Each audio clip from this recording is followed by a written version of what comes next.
আপনার সন্তানকে আপনি দিন শিখাচ্ছেন না দুনিয়া শিখাচ্ছেন? কারণ সন্তান হলো আখেরাত।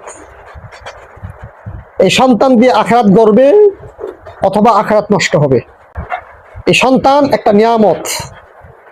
পৃথিবীর ভিতরে যত সম্পদ আছে সবচেয়ে বড় সম্পদ হলো, শ্রেষ্ঠ সম্পদ হলো সন্তান।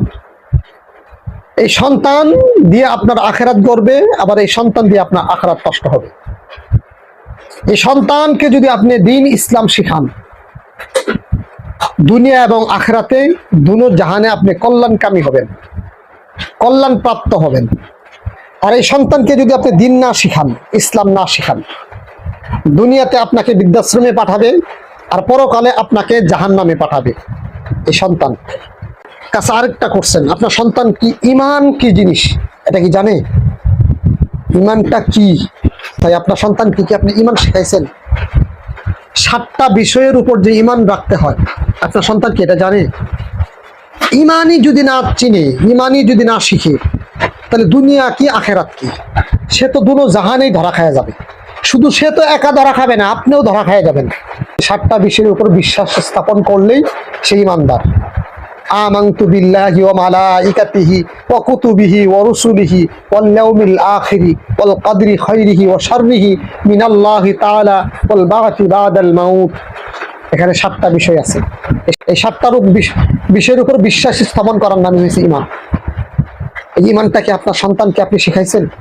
যদি না শিখাই থাকেন, চ্যালেঞ্জ দিয়ে বলতে পারি, আপনি বাবা, আপনি অভিভাবক, আপনি ধরা খাই গেছেন। আর এমন ধরা খাবেন যে ধরার কোনো শেষ নাই।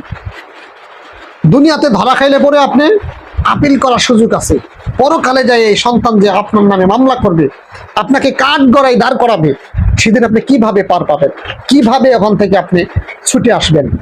আপনার সন্তান কাঠ গড়ায় দাঁড়াবে। শুধু তাই নয়, আপনার সন্তান এভাবে আল্লাহর কাছে মামলা করবে, আল্লাহ আমার মা বাবাকে আপনি জাহান্নামের দরজায় শোয়ান, তাদের কুলিজার ভিতরে পাড়া দিয়ে আমি জাহান্নামে যাব। এই জন্য বলি, প্রত্যেকটা অভিভাবককে আপনার সন্তানকে আপনি দ্বীন শিখান, ইসলাম শিখান, নীতি নৈতিকতা শিখান। আপনার সন্তান এই যে বিশ্বকাপ খেলা চলতেছে, প্রত্যেকটা খেলোয়াড়ের নাম জানে, নেইমারের নাম জানে, তারপরে মেসির নাম জানে, সব খেলোয়াড়ের নাম জানে। এই খেলাকে মহব্বত করে অনেক ছেলেরা জীবন পর্যন্ত দিয়ে দিছে।